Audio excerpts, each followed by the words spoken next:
Boa noite a todas, todos e todes. Esse é o Ouvindo Vozes, o programa que busca escutar as vozes que às vezes murmuram e às vezes vociferam na cidade dos discursos. Eu sou Ana Laura Prates, vou fazer minha autodescrição.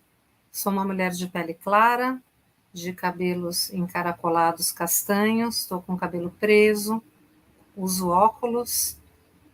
Estou vestida com um blazer vermelho, uma blusa preta e um lenço preto de bolinhas brancas. No cenário atrás de mim tem uma estante de livros, um divã e um vaso de flores. Hoje nós temos um Ouvindo Vozes muito especial para mim, que sou psicanalista, para esse programa que tem a psicanálise como norteadora dessa escuta e dessa interlocução com outras áreas do saber, ouvindo vozes que a gente decidiu chamar de Psicanálise é Ciência, como uma pergunta provocativa, porque, na verdade, esse programa vai tentar esboçar uma resposta a um livro recém-publicado que vários de vocês devem já ter ouvido falar, porque ele tem sido muito divulgado, né, na grande mídia. O livro da Natália Pasternak, microbiologista, e do Carlos Orsi, jornalista, chamado Que Bobagem! Pseudociências e outros absurdos que não merecem ser levados a sério. Além do livro propriamente dito, vários textos também foram escritos por eles estão fazendo também várias lives, e dentre isso que eles chamam de pseudociências, eles incluem a psicanálise, com várias acusações, né, e chamando então a psicanálise de uma bobagem. Eu queria lembrar uma frase muito importante do Freud, né, o fundador da psicanálise, na qual ele diz que existe um risco muito grande de substituir o catecismo religioso pelo catecismo científico. Durante a pandemia, todos nós estivemos juntos contra o negacionismo, que nos levou a uma situação extremamente grave aqui no Brasil, né? O negacionismo, a gente sabe que provocou mortes de muitas pessoas, o negacionismo da própria pandemia, o negacionismo das vacinas, e a gente sabe, né, que nós, psicanalistas, inclusive os meus convidados especialmente, estivemos assim, junto com outras áreas do saber, na linha de frente de combate ao negacionismo. Então, acho que esse é um dos pontos que nós vamos precisar conversar aqui na noite de hoje. Bom, eu não vou me alongar muito mais nessa apresentação, porque eu quero que os meus convidados falem, né, porque eles são realmente pessoas muito mais indicadas, inclusive, do que eu para falar sobre esse assunto. Então, sem mais delongas, eu vou apresentar os meus queridos colegas e amigos, né? O Raul Pacheco, que é psicanalista, analista membro de escola da Escola de Psicanálise dos Fóruns do Campo Lacaniano, Brasil, coordenador de uma rede de pesquisa muito interessante chamada Psicanálise e Saúde Pública aqui no Fórum do Campo Lacaniano de São Paulo, além de ser professor titular da PUC, né, do núcleo de fundador, né, do núcleo de Psicanálise e Sociedade, doutor pelo Instituto de Psicologia da USP e orientador de vários trabalhos, inclusive nessa interlocução, autor de vários textos sobre psicanálise e ciência. Já faz tempo que eu imploro para o Raul juntar esses textos para publicar um livro, né? Porque grande parte do que eu mesma sei a respeito de epistemologia, né, e dessa interlocução da psicanálise e consciência eu aprendi com ele. E o meu outro convidado é meu querido amigo também, Luciano Elia, O Luciano, ele também é psicanalista do Laço Analítico Escola de Psicanálise, professor titular do mestrado profissional de psicanálise e políticas públicas da UERJ. O Luciano foi um dos fundadores durante muito tempo também do departamento de psicanálise, né, da psicologia ali da UERJ, onde eu fiz meu pós-doutorado. Então, foi ali, fomos interlocutores muito assíduos, né, Luciano, durante vários anos ali, seguimos sendo. E autor, né, agora vai ser lançado o livro do Luciano, justamente chamado A Ciência da Psicanálise, e eu também aprendi muito do que eu sei a respeito disso com o Luciano. Só não digo que eu aprendi tudo com os dois, porque eu tive a sorte também de ser aluna do grande mestre Luiz Carlos Nogueira, que tem uma livre docência chamada justamente A Psicanálise e a Nova Ciência, e eu digo que eu aprendi muito com ele também. Pena que ele não está mais aqui entre nós, senão certamente ele estaria aqui também conversando, mas vocês podem acessar também a livre docência dele na biblioteca do Instituto de Psicologia da USP, aliás, eu recomendo muito. Pois muito bem, meus queridos, cá estamos. Queria que vocês começassem falando um pouco assim, por que a psicanálise, né, incomoda muita gente, a ponto de pessoas, né, de outras áreas, né, de outras áreas do conhecimento, de outras áreas do saber, se darem, né, ao trabalho, vamos dizer assim, né, de detratá-la, né, não é o primeiro caso, talvez vocês pudessem até mapear um pouco os casos já anteriores, né, de livros que já foram publicados e celeumas, né, e querelas que aconteceram em torno desse ataque, vamos dizer assim, à psicanálise, né, sendo que o Freud fazia tanta questão de colocar a psicanálise, vamos dizer assim, nessa interlocução com o discurso da ciência, né? Afinal de contas, o que é ciência, né? Podemos começar por aí. Quem quer começar?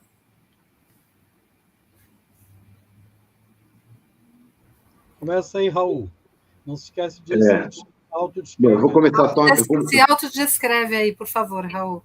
Tá, ok. Bom, então, primeiro, eu queria dar boa noite, né, os meus queridos, meu querido e minha querida companheira, né, de psicanálise. Temos trabalhado tanto sobre isso, temos pensado tanto sobre a importância da psicanálise, então, é uma grande satisfação estar aqui com a Ana Laura, com o Luciano, né? Temos tantas afinidades no nosso modo de entender a psicanálise, a relação da psicanálise com a sociedade e com a ciência, né? Então, é uma grande satisfação estar aqui com vocês hoje. Então, boa noite também para todas as pessoas que estiverem assistindo nossa conversa, né?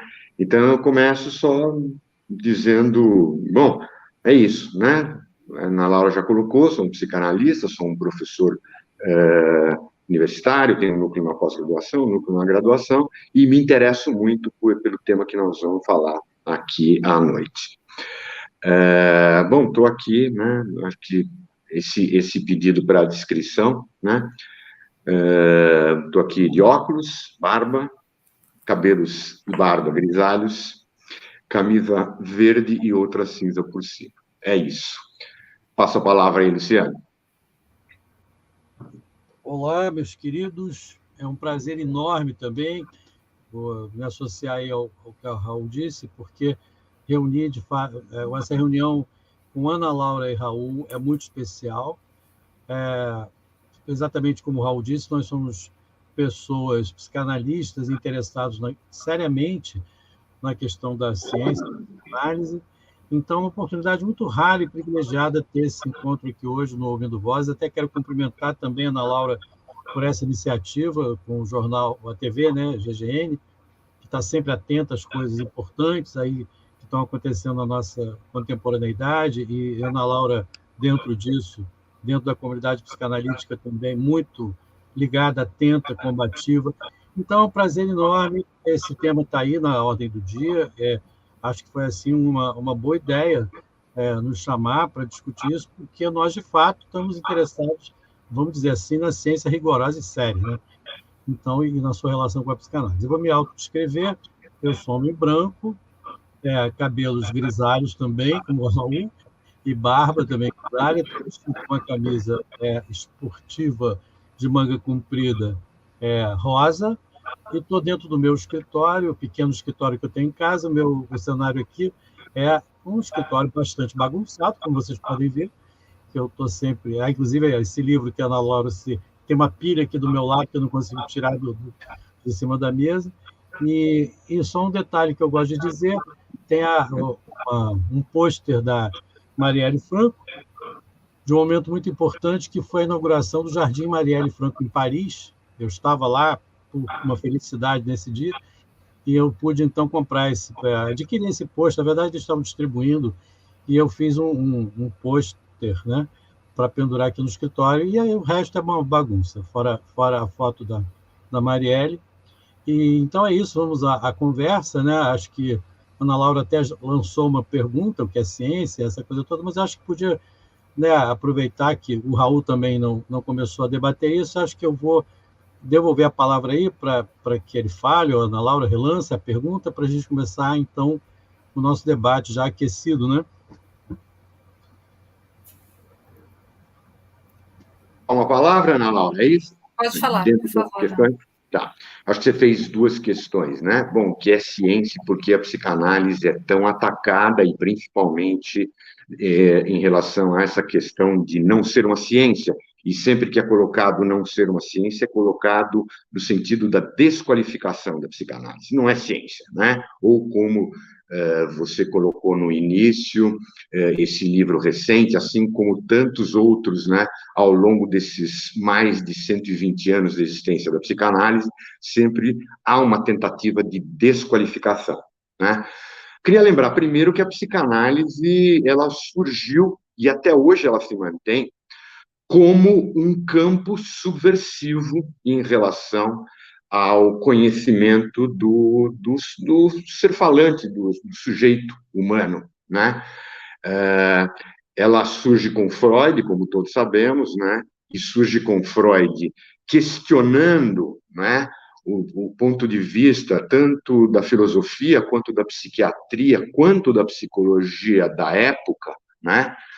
Introduzindo exatamente sua concepção inédita de sujeito, e dentro disso a relevância incontestável do inconsciente, né, e da sexualidade também, né, e desde o início, então, ela se mostrou subversiva. Não é à toa que o Lacan conta essa história que ele teria escutado do Jung, né, de que, chegando lá no porto de Nova York para ministrar umas conferências na Clark University, o Freud teria dito para o Jung, isso o Lacan disse que o Jung teria contado para ele, né, que o Freud, chegando, então, em Nova York, no porto de Nova York, falou: eles não sabem que nós lhes trazemos a peste. Né? A peste nesse sentido de que era a introdução de uma verdade incômoda, de um saber incômodo a respeito do ser humano.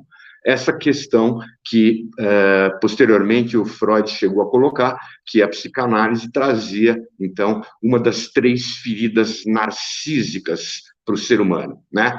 Primeiro seria o Copérnico, tirando a Terra do centro do universo. Segundo, Darwin, né, colocando o ser humano questionando a desigualdade radical entre o ser humano e os outros animais, né, a questão da herança filogenética, da escala filogenética, e o Freud trazendo, então, essa ideia de que, como ele dizia, né, o eu não é senhor em sua própria casa, né? Quer dizer, ou seja, temos uma determinação fundamental do inconsciente, portanto, temos que nos perguntar sobre o que pensamos a nosso próprio respeito e a respeito do mundo. Então, nesse sentido, eu entendo que a psicanálise, ela começou incomodando, essa questão de que ela já surgiu como um campo de saber subversivo em relação ao que existia na época, e ela se mantém assim até hoje. Por isso mesmo, ela continua incômoda. Passo a palavra aí para vocês. Então, deixa eu dar prosseguimento aqui a essa conversa, que começou muito boa aí com as palavras do Raul. Eu queria primeiro saudar os presentes. Eu falei da Ana Laura, do Raul e da TV GGN, não falei dos nossos participantes, né? entre eles amigos, que eu tenho certeza que estão aqui, e pessoas com um percurso muito importante, né? Também nesse campo aí, nessa comunidade da psicanálise e da ciência. Então, boa noite a todos mesmo, né? A todos e todas. E vamos lá. Para discutir essa questão da psicanálise, a sua relação com a ciência, com propriedade, eu acho que é necessário a gente fazer um certo recuo no tempo, mas um recuo que não será longo, porque a gente tem muita coisa a dizer e a ouvir. Mas é preciso dizer que a fundação da ciência moderna, isso inclusive é um tema que o Lacan abordou com muita clareza e rigor, no que ele chamou de doutrinal de ciência, enfim. A fundação da ciência moderna se dá com Galileu Galilei, né? Que dizia, e por falar em subversivo, o Raul destacou esse aspecto, o Galileu era um subversivo, porque ele se insurgia contra a autoridade medieval escolástica e dizia que todo mundo estava tão submetido à igreja e à ordem hierárquica que não conseguia pensar, né? Nem mesmo olhar o microscópio para ver o que as coisas poderiam se revelar, o que deu uma certa interpretação equivocada de que o Galileu era um adepto do empirismo, porque ele defendia a observação, mas ele não, isso, se a gente for ver direitinho, ele considerava que o mundo estava estruturado em linguagem matemática. Isso é muito importante, porque se a natureza, como ele dizia, o grande livro da natureza está escrito em linguagem matemática, é preciso uma abordagem lógico-matemática para produzir uma ciência verdadeira. É isso que se perde hoje em dia. Quer dizer, se você for até Galileu e o nascimento da ciência moderna, você vai conseguir ver como ele, que se dizia platônico, não aristotélico, tem toda essa crítica do empirismo, ele deu as coordenadas da ciência num patamar do qual a psicanálise é muito próxima. Então, essa discussão ela se torna um pouco absurda, né? Essa acusação agora com a Natália Pasternak e outros, Livro Negro da Psicanálise, como a Ana Laura mencionou, outras iniciativas, são várias, né? E se você olhar com seriedade, você vai ver que essas iniciativas, esses ataques não são sérios, nem epistemologicamente, nem filosoficamente, nem cientificamente, quer dizer, eles são equivocados de ponta a ponta, né? A psicanálise é a mais próxima, vamos dizer, no campo das chamadas ciências humanas e sociais, quer dizer, que não tem como objeto a natureza, a psicanálise eu diria, o campo mais científico de todos esses, porque é o que melhor se aproxima das coordenadas galileanas. Indo rápido nesse histórico, de Galileu até Kant, você tem um certo contínuo onde só ciências físicas, química e ciências naturais dominavam. O que vem depois de Kant, que foi o grande intérprete da ciência física, que é o grande interlocutor de Newton, né? Que é o continuador de Galileu? Veio Hegel. E não é possível ignorar Hegel, porque Hegel produz uma inflexão na história das ciências e abre o caminho que o próprio Foucault chamou de episteme da história. E é nessa nova episteme que vai vir o marxismo, que vai vir depois a psicanálise. Então, sem me alongar, inclusive com a preocupação que nós temos aqui, que inclusive é explícita, de não falar difícil aqui, né?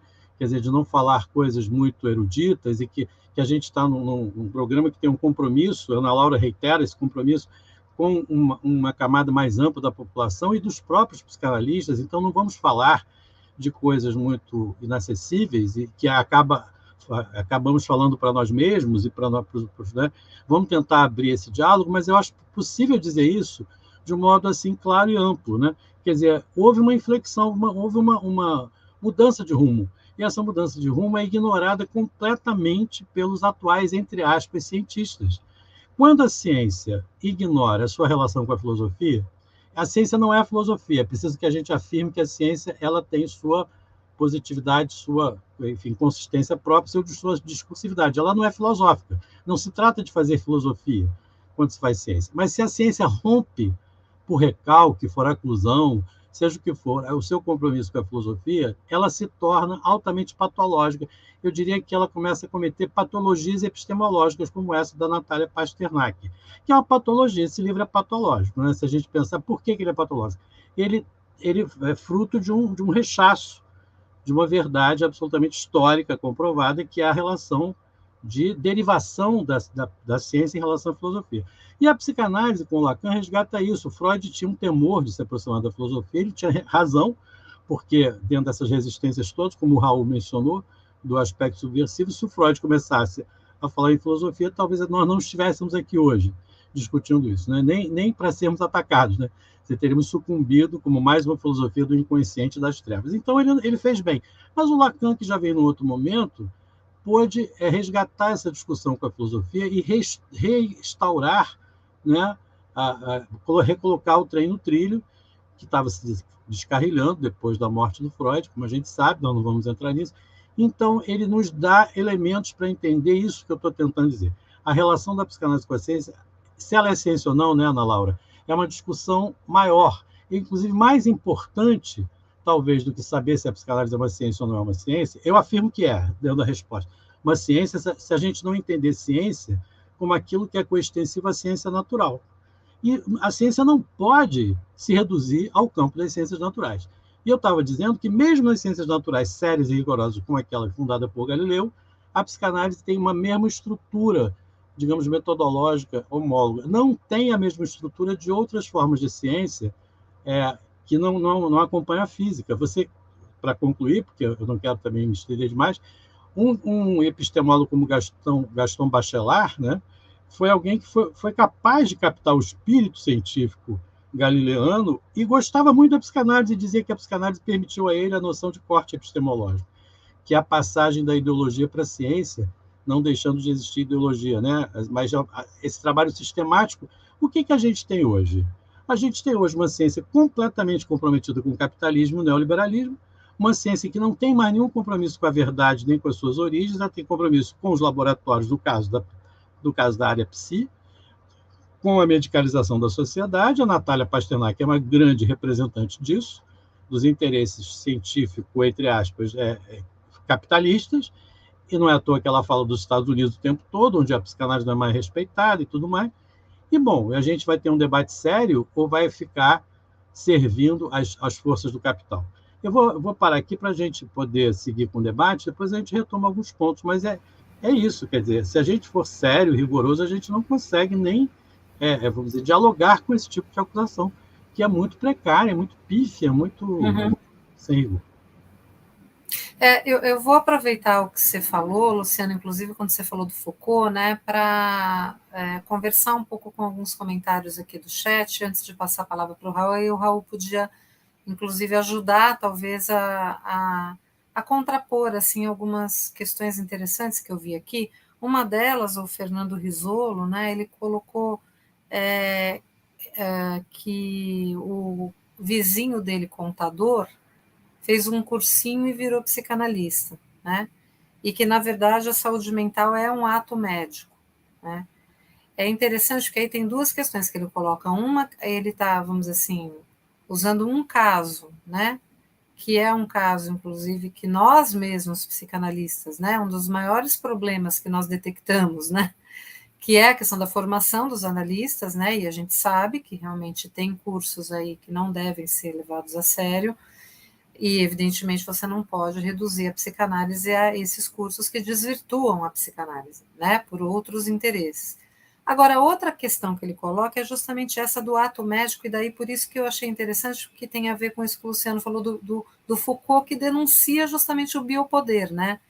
Quer dizer, até que ponto essa visão de ciência, né, que a gente tem, que é, na verdade, né, sob vários pontos de vista, uma pseudociência, porque ciência não se reduz à estatística, ciência não se reduz a microscópio, ciência é uma coisa muito mais ampla, né? Até que ponto essa ideia reducionista, né, de que o que vale, né, vamos dizer assim, são as ciências naturais, né, como disse o Luciano, para vamos dizer assim, dar subsídio, né, para alguma coisa da ordem da subjetividade humana, né? Eu acho que o Raul pode falar bastante sobre isso, né, porque é um dos pontos, inclusive, de trabalho nessa articulação com a saúde pública, né? E outra colocação que eu achei muito curiosa, né, foi da Pamela Guimarães, que falou que a psicanálise é uma modinha de classe média entediada, uma modinha que já dura bastante tempo, né? E acho que ela está mal informada, porque está longe de ser uma modinha de classe média entediada, mas acho que são duas críticas, assim, embora bastante inconsistentes, né? Elas são muito comuns, muito frequentes, assim, da gente escutar. Então, acho que é uma oportunidade também, talvez, da gente esclarecer para as pessoas de que não é bem assim, né?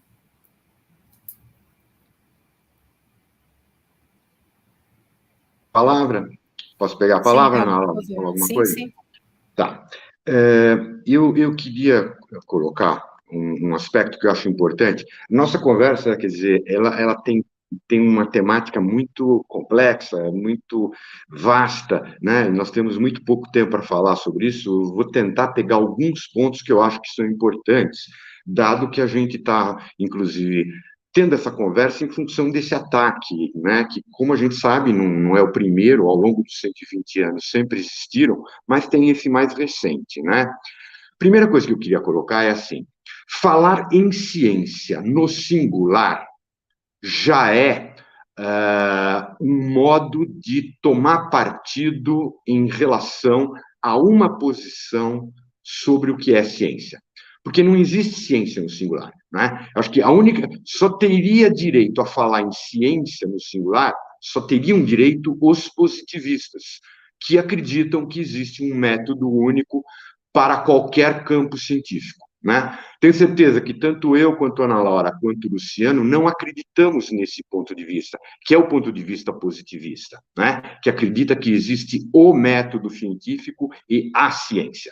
A gente acredita numa outra concepção de ciência, que é, em cada campo científico, seus princípios epistemológicos, éticos, filosóficos, são particulares de cada campo. Cada campo funda os seus próprios princípios que balizam a sua maneira de fazer ciência. Esta é a concepção não positivista e, portanto, nesse caso, a gente tem que falar em ciência sempre no plural, né? Os físicos têm a sua maneira de fazer ciência, os biólogos a sua maneira, os psicanalistas a sua maneira, os sociólogos marxistas a sua maneira, ou seja, cada campo funda, né, os princípios que regem a sua tradição, sua maneira de fazer ciência. Portanto, a definição do que é boa ciência já é um elemento em jogo no conflito entre os diferentes campos, né? Porque os diferentes campos têm conflito entre si, né? Vamos pegar, por exemplo, na sociologia, né? Marxistas não concordam com durkheimianos que não concordam com weberianos. Nós, psicanalistas, temos nossas diferenças em relação aos behavioristas, em relação aos psicólogos sócio-históricos e assim por diante. Então, principalmente no campo do saber sobre o sujeito humano e sobre as ciências sociais, existem conflitos. E os campos são variados. E cada campo tem a sua maneira de fazer ciência. E, portanto, o que é boa ciência é um elemento em jogo no conflito. Mais do que isso, né? Portanto, quem conhece e pode falar qual é a maneira de fazer boa ciência em cada campo é quem pertence a cada campo, né? Portanto, a Natália Pasternak, que como microbiologista, inclusive, ela é consultora, ela é conselheira consultiva da Janssen, né? A Janssen é uma empresa que pertence à Johnson & Johnson, né? Que é uma empresa que fabrica vacinas, que é uma empresa que fabrica o Aldol, que é uma empresa que fabrica o Risperidal, que é um dos medicamentos de risperidona, ou seja, ela é conselheira consultiva da indústria farmacêutica. E a indústria farmacêutica nunca teve o menor interesse que a psicanálise tenha uma boa reputação perante a sociedade. Nós não podemos esquecer que a indústria farmacêutica move $1 trilhão por ano no mundo de faturamento. É $1 trilhão, é uma empresa extremamente poderosa. E ela tem todo o interesse, né? Eu acho que a gente teve uma aliança que foi feita, no caso, com a Natália Pasternak, no momento da vacina, porque todos nós éramos a favor da vacina, né? E ela também, e a empresa da qual ela é conselheira consultiva, que é a Janssen, é fabricante de vacinas também, então estávamos todos aliados. Como nós sabemos, né, houve várias alianças contra o bolsonarismo naquele momento trágico da história brasileira. Mas estas alianças, elas se desfazem depois, na medida em que os interesses particulares de cada um acontecem. Os nossos interesses não são os interesses, nossos psicanalistas não são os interesses da indústria farmacêutica. Não é? Então, a indústria farmacêutica sempre oferece todo um respaldo para todos os congressos de psiquiatria mais organicista, porque não são todos os psiquiatras que são organicistas radicais, mas a indústria farmacêutica tem todo o interesse numa forma de ciência, de ver o ser humano, que é uma forma radicalmente organicista, reduzindo o sujeito humano ao seu organismo. Nós, psicanalistas, é que cuidamos daquilo que diz respeito não apenas ao organismo, mas que diz respeito ao sujeito do inconsciente, ao sujeito falante, né? E é tudo que faz parte do nosso campo. Então, existem algumas alianças que foram feitas no momento, né, em que nós todos lutávamos pela vacina e assim por diante. Então, o laboratório Johnson & Johnson, a Janssen, que fabricam vacinas, bom, estávamos na mesma luta nesse momento. Terminado esse problema da pandemia, em se tratando de como tratar o ser humano em seus transtornos, em seus sofrimentos, em suas angústias, em suas depressões, aí nós não somos aliados. E aí, então, a Natália Pasternak traz um ponto de vista que é o ponto de vista dela, da microbiologia, porque ela não tem conhecimento de qual é a maneira de fazer boa ciência no nosso campo, que é o campo da psicanálise. Passo a palavra para vocês.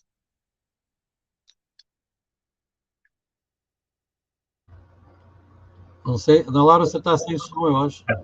Não sei se é... Oi, sim, eu estava sem som. Não, eu estava dizendo assim, é interessante porque nós que somos psicanalistas estamos acostumados com essa interlocução com a ciência, né? Nas pesquisas que nós fazemos, que vocês, por exemplo, orientam na universidade. Então, por exemplo, o próprio campo da matemática, né? O Luciano começou falando do Galileu, né? Eu acho que essa questão da matematização, por exemplo, é uma questão tão fundamental para a história da ciência.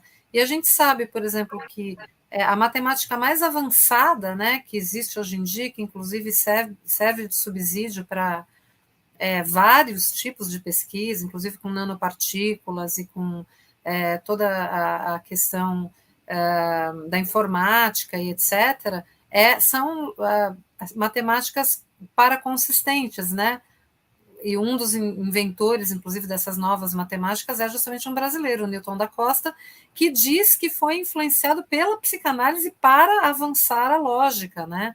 Então, a gente poderia citar vários outros exemplos, assim, sérios, né, de interlocução da psicanálise com as teorias mais avançadas da física, mesmo no campo da biologia, no campo da antropologia, no campo da linguística, que também são ciências, é bom a gente lembrar, né? Então, vocês acham que realmente assim a questão que está em jogo na ciência positivista, né?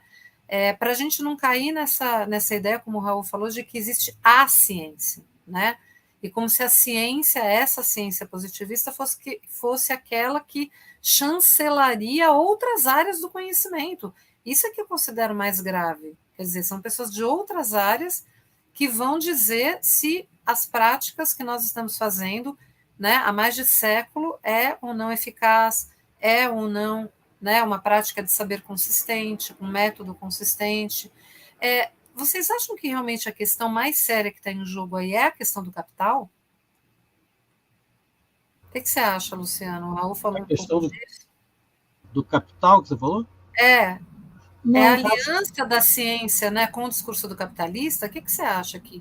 Eu acho que isso está em jogo, sem dúvida nenhuma, porque isso está em jogo de várias maneiras.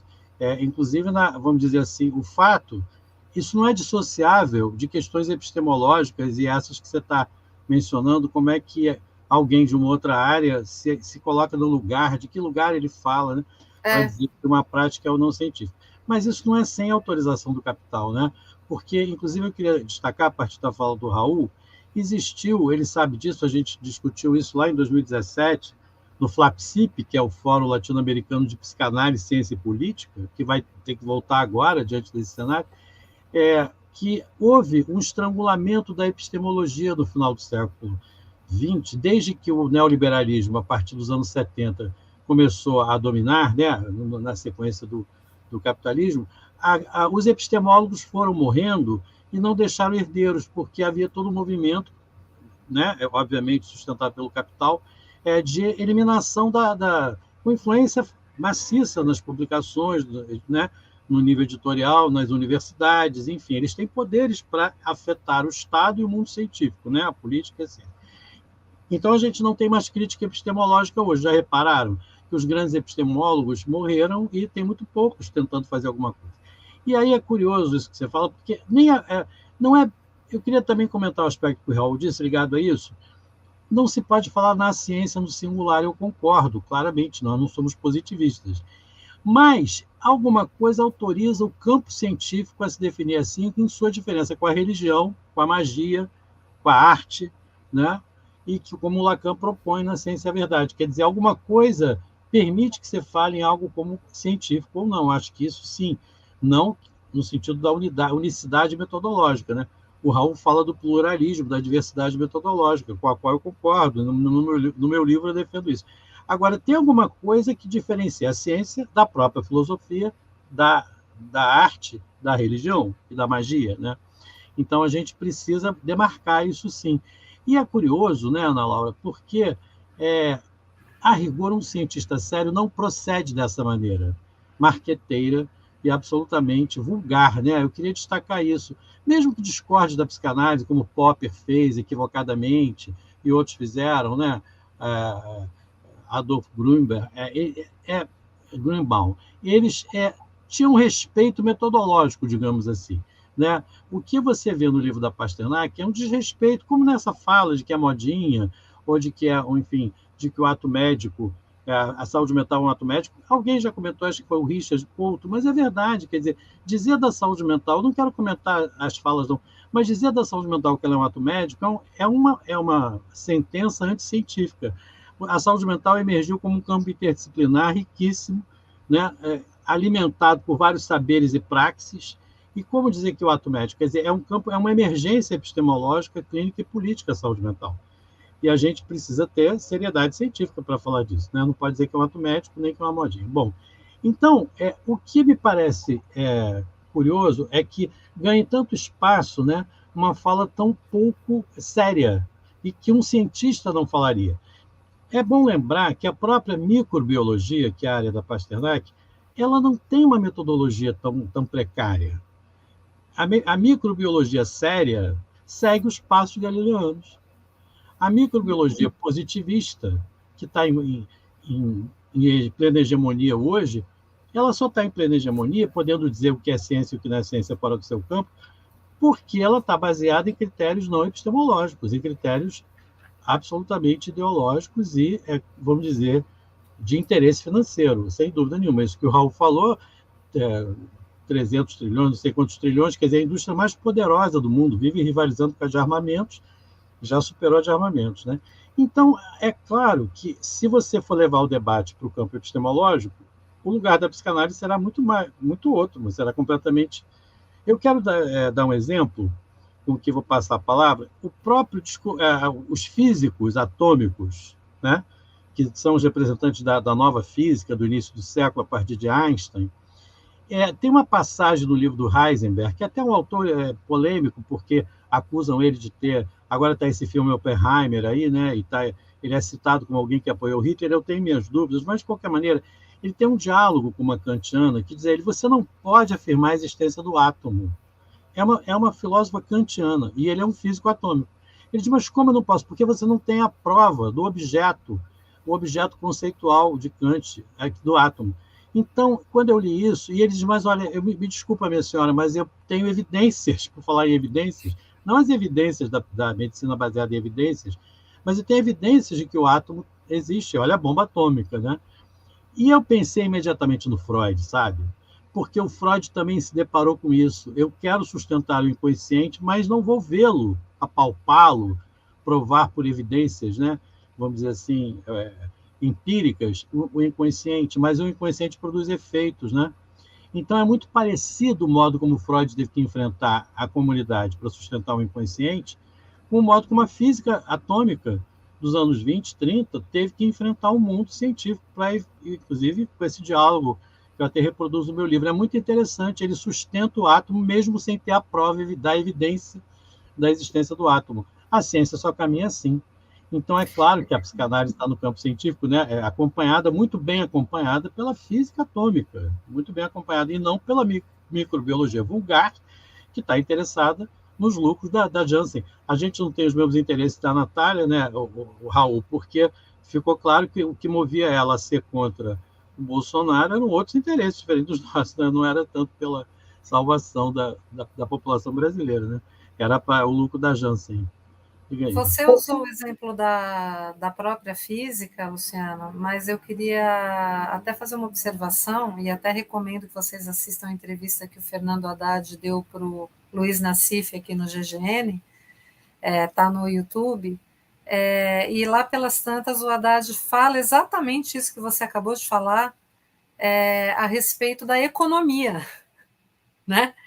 Que os economistas, né, da escola de algumas escolas por aí, né, escola de Chicago e tal, tendem a ler a economia como se ela fosse uma ciência, né, nesse sentido, digamos assim, né, das estatísticas e das evidências, e ele justamente estava dizendo, né, que a economia não é um tipo de ciência como a escola de Chicago gostaria que fosse, e que justamente por isso que, né, as suas previsões não costumam dar muito, muito certo, né?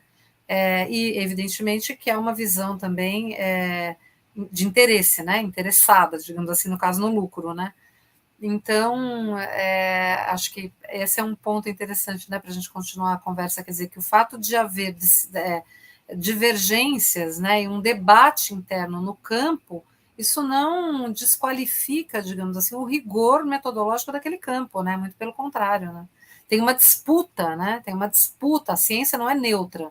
A ciência, como Freud disse, não é uma religião, né, a ciência é um campo de disputa, né, Raul? Eu aprendi isso com você, estou aqui reproduzindo suas palavras. Fala aí.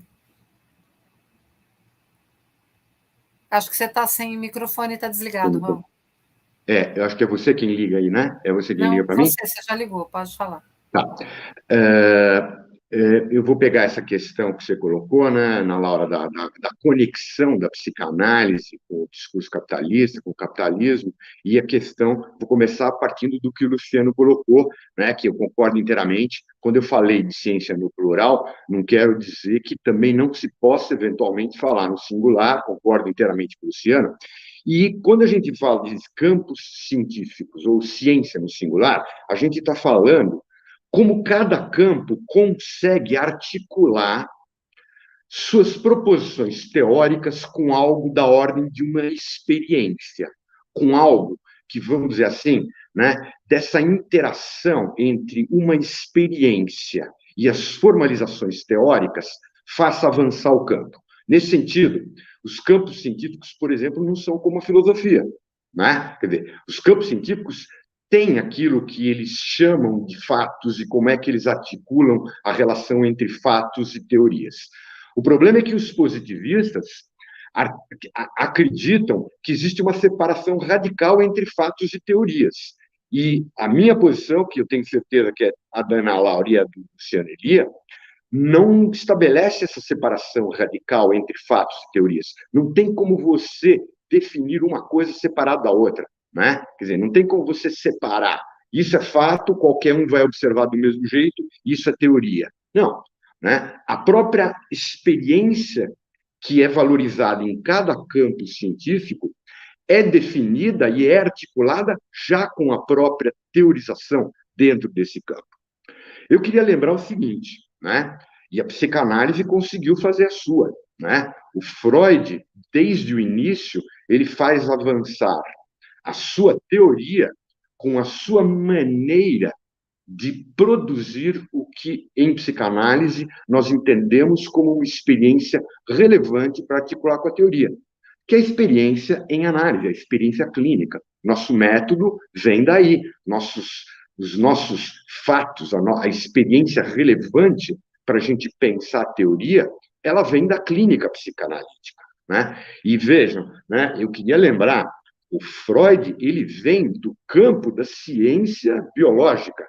Ele era um neuroanátomo fisiologista da principal escola de neuroanatomofisiologia do século XIX, que era a escola de Helmholtz. Então, ele era um cientista na neuroanatomofisiologia que conhecia o que existia de mais avançado na época.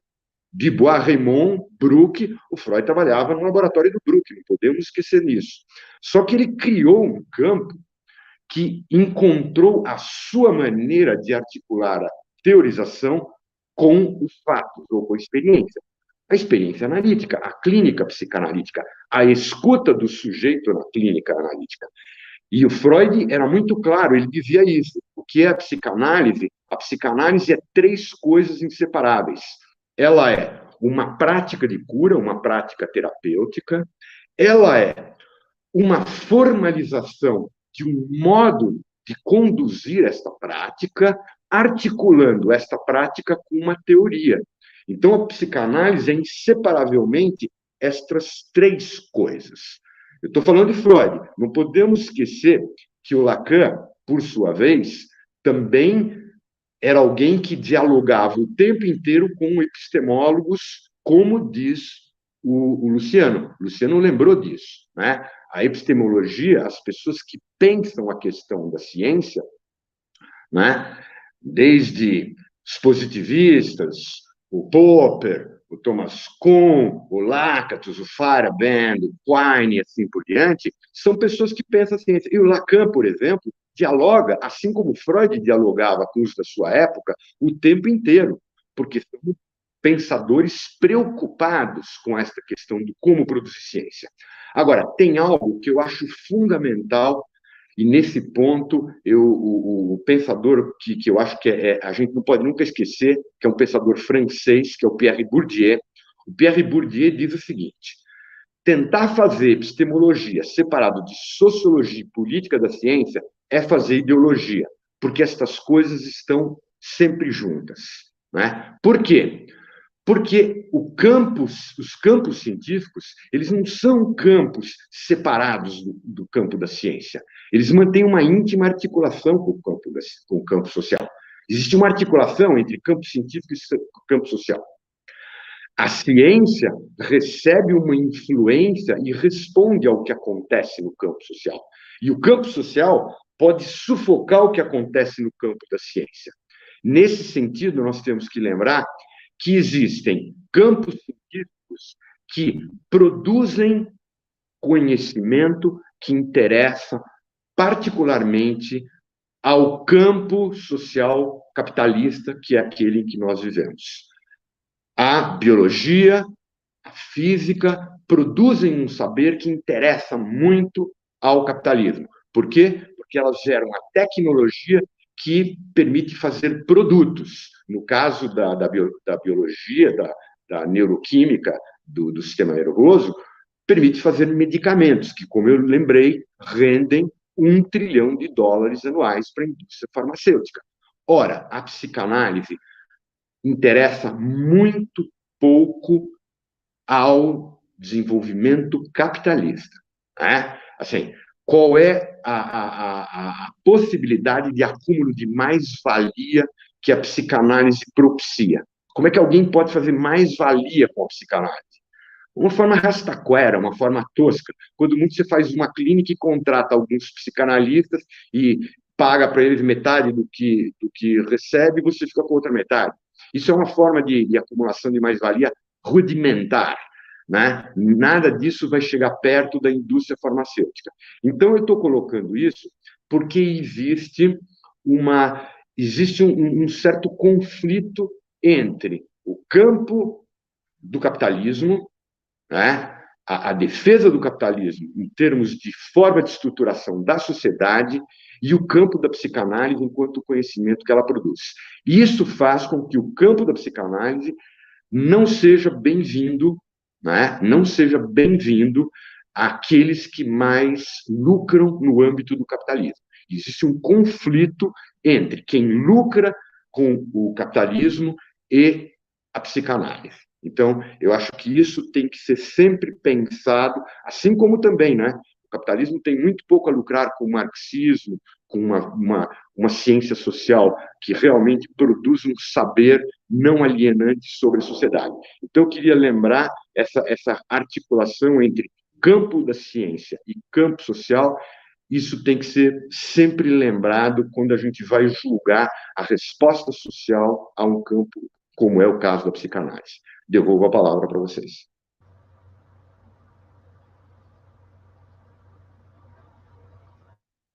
Está sem som, Ana Laura? Tem um paradoxo curioso aí, né? Porque, ao mesmo tempo, a psicanálise cada vez mais é chamada para, justamente para fornecer a teoria do sujeito, que muitas vezes falta, né? Por exemplo, a sociologia ou a análise, às vezes até econômicas, né? No sentido mais amplo do termo, né? E a gente sabe disso, a gente como é psicanalista, às vezes a gente até tem uma crítica a isso, né? Assim, parece que o psicanalista é chamado para opinar para qualquer coisa, para todos os problemas da sociedade, né? E muitos de nós, às vezes, até caímos na tentação de responder, né? Então, por que o Bolsonaro resolveu negar a vacina? Então, chama o psicanalista para falar, né? Por que aconteceu não sei o que lá e fulano não sei o que lá, chama o psicanalista. Então, é muito curioso isso, porque tem uma suposição de saber na psicanálise, né? Que eu acho que vem de uma reputação que foi construída historicamente ao longo desse século, né, de existência da psicanálise, tanto do ponto de vista clínico, quanto enquanto um método de produção de conhecimento, mas também, né, nós somos psicanalistas que estamos circulando, que estamos na polis, que estamos dialogando com a política, né, e com a cultura, a gente percebe isso, né, essa valorização. E aí acho que entra uma questão que eu coloquei lá atrás, a partir de um comentário aqui no chat, que é a questão da formação dos analistas, né? Vocês não acham que essa questão conversa, quer dizer, essa questão da psicanálise sendo detratada por um lado, supervalorizada por outro, né? Como a própria moça que comentou, né? Isso aí é coisinha de quem tem white people problems, né? Ela não colocou nesses termos, mas eu estou falando, né? Como que é a gente de classe média entediada, ou seja, visto também como uma profissão liberal, né? Como é que a gente pode se posicionar, né? Colocando agora, trazendo a bola para o nosso lado, né? Nós psicanalistas, assim, saindo um pouco da defensiva, né? E indo um pouco para a ofensiva, quer dizer, o que cabe? Qual que é a nossa responsabilidade, né? Em termos de fazer a psicanálise continuar existindo no mundo, da gente continuar sustentando a peste, como o Raul lembrou, né? Da gente formar novos analistas, da psicanálise ser cada vez mais uma prática democrática, acessível, para que não seja uma prática de gente de classe média entediada. Aliás, o Luciano aqui, né, que há anos mantém uma clínica lá na comunidade, no Rio de Janeiro, está aqui para testemunhar que a psicanálise não é só isso, né? Mas trazendo um pouco para o nosso lado, né? Como que nós podemos contribuir, assim, primeiro para... Acho que estamos fazendo isso aqui, né, de certa forma, mas, assim, para desfazer esse mal-entendido, né, e, ao mesmo tempo, sustentar a psicanálise séria, rigorosa e lutar também contra, né, esse tipo de degradação que, às vezes, acontece dentro do próprio, vamos dizer assim, do próprio âmbito, né, da formação dos analistas e vendendo, né, uma coisa fácil, assim, de cursinho de formação, né, que a gente sabe que a gente vem lutando há décadas, né, aqui no Brasil, mas isso acontece no mundo inteiro, né? O que vocês acham disso, assim, do que cabe a nós, né, da nossa responsabilidade nisso, assim? Na verdade, esse debate, como disse o Raul, ele é muito complexo e ele mereceria 2, 3 encontros desses, né? Porque a gente tem isso que você abre agora, né, Ana Laura, de uma complexidade enorme também, porque nos coloca em questão como comunidade psicanalítica e não tomando individualmente a coisa, eu, você, o Raul, alguns, mas os analistas, inclusive lacanianos, fazem muito esse tipo de coisa que você colocou, né? Não só cursinhos fáceis, parece um coaching da psicanálise, né? Parece um coaching quando não é um uso da psicanálise para diagnosticar dirigentes e estadistas e tal, entre aspas também. Enfim, e eu queria também, assim, a gente tem que sustentar uma prática de formação nas nossas escolas que seja deselitizante, né? Democratizante, científica, porque é preciso reafirmar também, como disse o Bourdieu, o Raul trouxe, né? Que discutir epistemologia sem sociologia e política e ideologia é uma lembrança excelente que o Raul traz, porque a gente não pode fazer uma discussão da ciência estritamente epistemológica, né? Como se houvesse uma discursividade somente epistemológica, tem que incluir a política nisso. Então, isso que você está trazendo é muito importante. Qual é a política de formação que as nossas escolas estão tendo? Como é que elas estão se colocando em relação a isso, da banalização da formação, não é? Agora, eu queria retomar um ponto anterior, porque a gente também está com pouco tempo, segundo eu entendi o que a gente tem.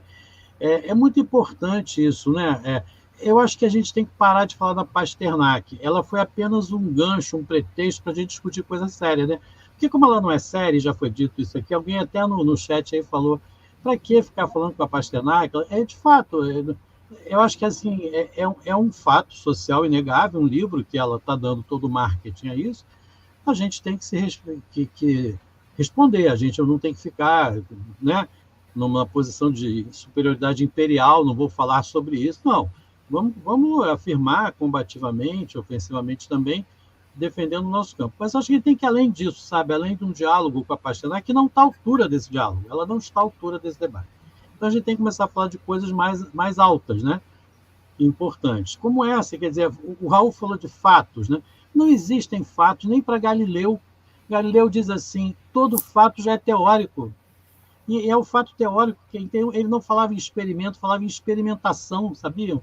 Ele tinha esse cuidado, porque a experimentação já quer dizer, como disse o Raul, a teoria em teste, a teoria em operação na praxis.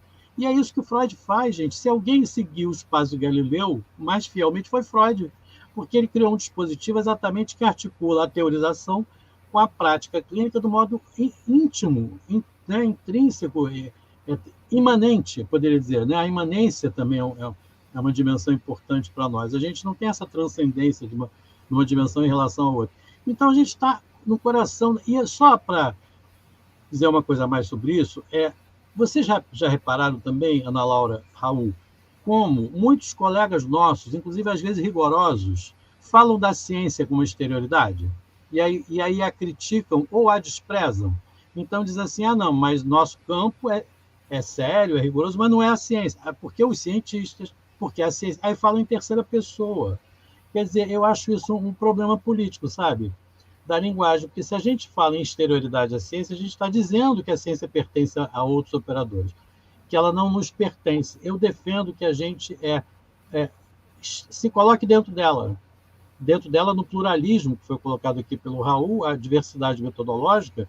O nosso método, que não é igual a outros métodos, é tão legítimo cientificamente quanto eles. Inclusive, queria citar o Russell, o pai da fenomenologia, que dizia: a minha fenomenologia, o que eu proponho, não trata de fatos, quem trata de fatos é a psicologia. Ele falava isso, não é um psicanalista, é o Russell, Edmund Husserl. Quer dizer, a fenomenologia dele, que ele propõe, se queria uma ciência exata. Ele tem direito ou não tem disso? Claro que tem. Não é só a psicanálise, a ciência, o marxismo, quer dizer, a gente tem o próprio Foucault, tem um método próprio chamado genealogia. Quer dizer, a gente vai dizer que o método Foucault, ele pode desprezar a ciência, criticar a ciência à vontade, mas o método dele está nesse campo. Você pode fazer a demonstração de que o método Foucaultiano é científico no sentido das suas origens. Vamos dizer que não são positivistas. A gente pode dizer que a ciência positivista não é... Eu quero dizer isso aqui, talvez que seja a minha última fala pelo horário. Eu quero dizer, em alto e bom som, para todo mundo, para o mundo, que práticas científicas que se arvoram e se arrogam o direito de dizer que nós não somos cientistas, não são cientistas, porque elas estão no registro diferente daquele que fundou as coordenadas do campo, como eu disse, desde Galileu. Então, elas não têm essa possibilidade de fazer isso. A gente precisa afirmar a pertinência da psicanálise ao campo científico, e não de tratar a ciência com um certo desprezo, que também faz parte da política equivocada de muitos analistas que eu conheço, por exemplo. Exatamente, Luciano, acho que você traz um ponto realmente fundamental, né? A gente não pode entregar, né, a ciência, né, justamente para os nossos detratores e nos colocarmos, né, do lado de fora, né? Acho que isso é um ponto fundamental, né? Raul, vou passar a palavra para você, a gente está chegando aí no final do nosso tempo, mas acho que ainda dá para comentar. Inclusive algumas coisas que foram colocadas aqui no chat, as falas também do Luciano, que acho que foram muito importantes, né? Eu vou, como é a última fala mesmo, né? Eu vou primeiro, assim, o Luciano colocou um ponto fundamental. Eu concordo inteiramente com ele e você, Ana Laura, também está endossando, quer dizer, assim, por que é que nós, psicanalistas, vamos entregar de bandeja a concepção de ciência para os positivistas? Eu acho que eu não acho que seja a melhor maneira de nós reagirmos, respondermos às críticas positivistas de que nós não temos um campo que tem o rigor de uma ciência, dizendo, tá bom, ciência vocês é quem faz, então nós fazemos sério, mas não fazemos ciência. Eu não vejo a menor razão para a gente fazer isso. Né? Acho que a gente não concorda com esta maneira de fazer ciência. A gente não concorda que ciência é o que os positivistas entendem que é ciência. Acho que isso é uma concepção equivocada do que é ciência. Né? Nesse sentido, eu vou só lembrar a frase do Lacan, que para mim é a frase que responde a isso. O que é uma concepção de ciência que compreenda a psicanálise? Né? Esta será a verdadeira concepção de ciência. E é por essa que nós temos que nos bater. Uma concepção de ciência que fale do rigor da psicanálise. E não a gente ficar concordando com os positivistas de que a ciência é o que eles pensam e, portanto, nós não fazemos algo que tem o rigor de uma ciência. Essa é a primeira coisa. É importantíssimo que o Luciano lembrou. Mas voltando à questão que você colocou, né, Ana Laura, falando, você falou, bom, mas interessante, né? Se fala tão mal da psicanálise, mas, de repente, né, no âmbito do capitalismo, ela é chamada a explicar não apenas os transtornos, os sofrimentos e as angústias, os sintomas das pessoas, e a dar conta disso na clínica, o que ela vai fazer há 120 anos, como também explicar certos fenômenos sociais, o que ela também faz há mais de 120 anos, porque o Freud, desde o início, se preocupou em pensar a sociedade. Está aí Totem e Tabu, está aí o Mal-Estar na Civilização, está aí o Moisés e o Monoteísmo, está aí a Psicologia das Massas, e assim por diante. Assim como Lacan também, o tempo inteiro, pensou a questão da sociedade. Agora, você ressaltou, né, Ana Laura? Que interessante, nós somos chamados nessa hora. Ainda bem, e por que nós somos chamados? Nós somos chamados porque o sujeito humano tem uma resistência à sua mercadorização e à sua robotização.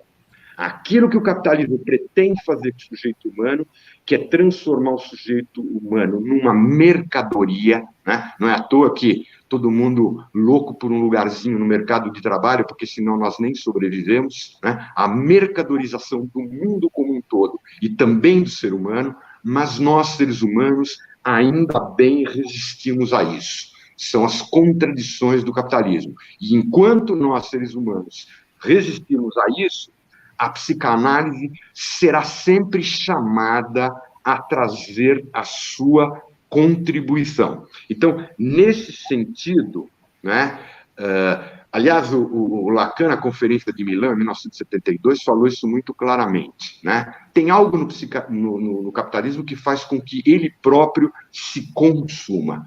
Nós não acreditamos que o capitalismo tem a resposta para todos os problemas do sujeito e da sociedade.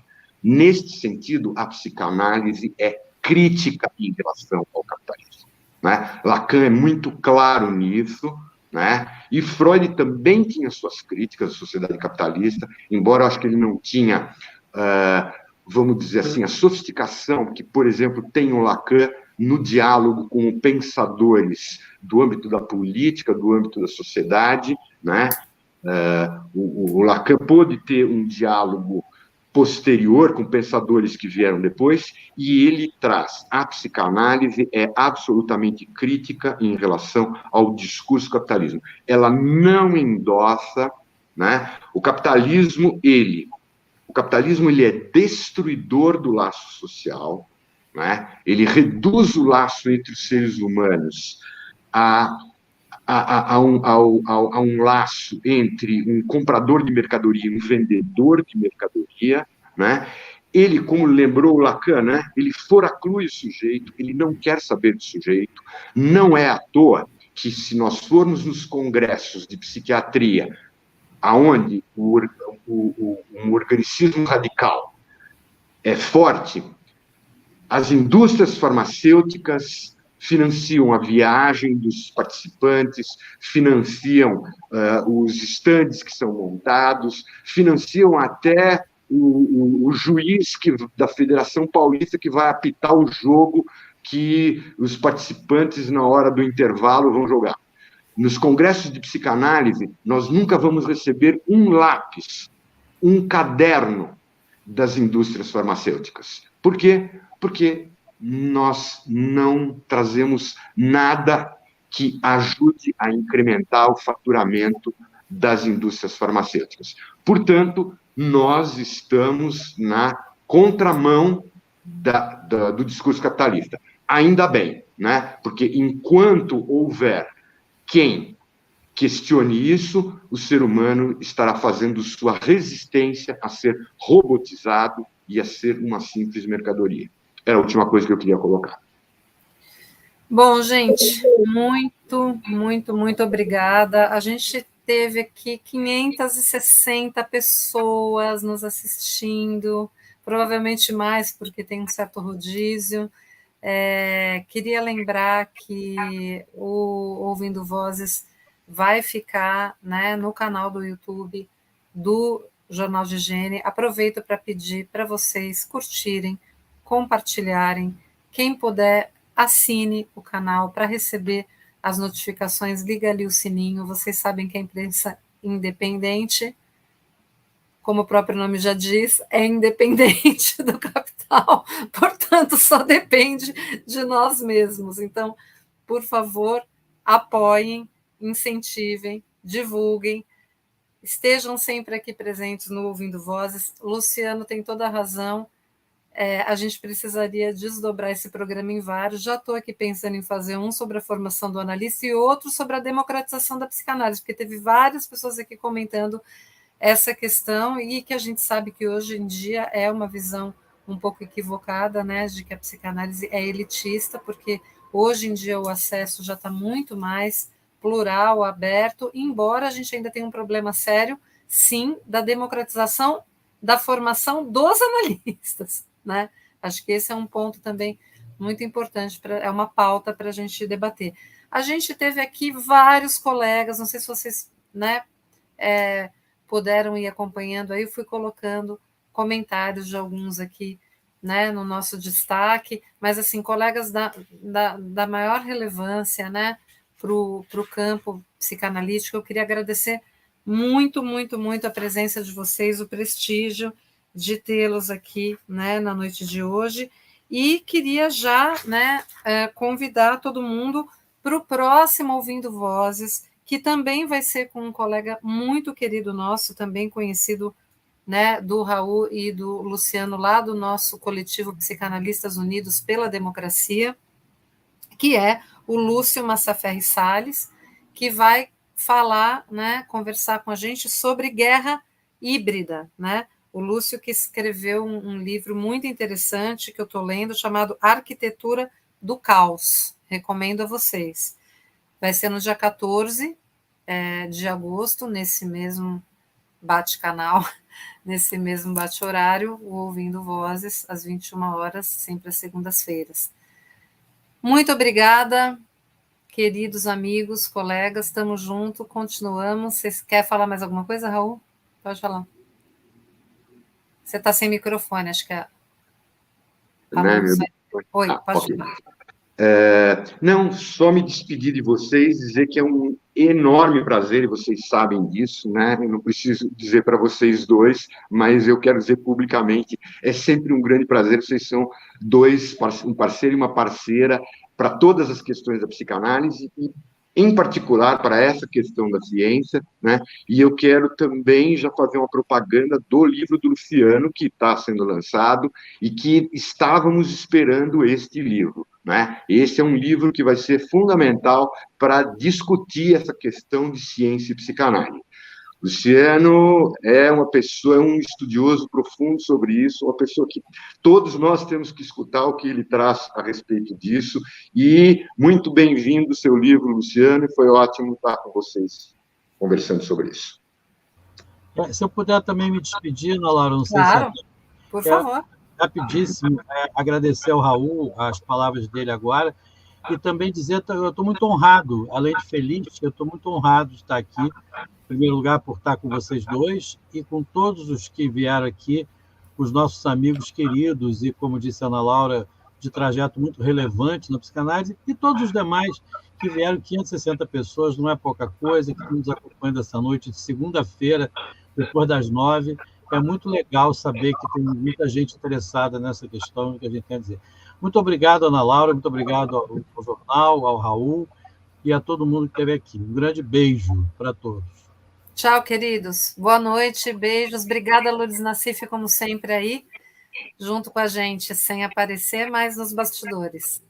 Até o próximo Ouvindo Vozes. Boa noite.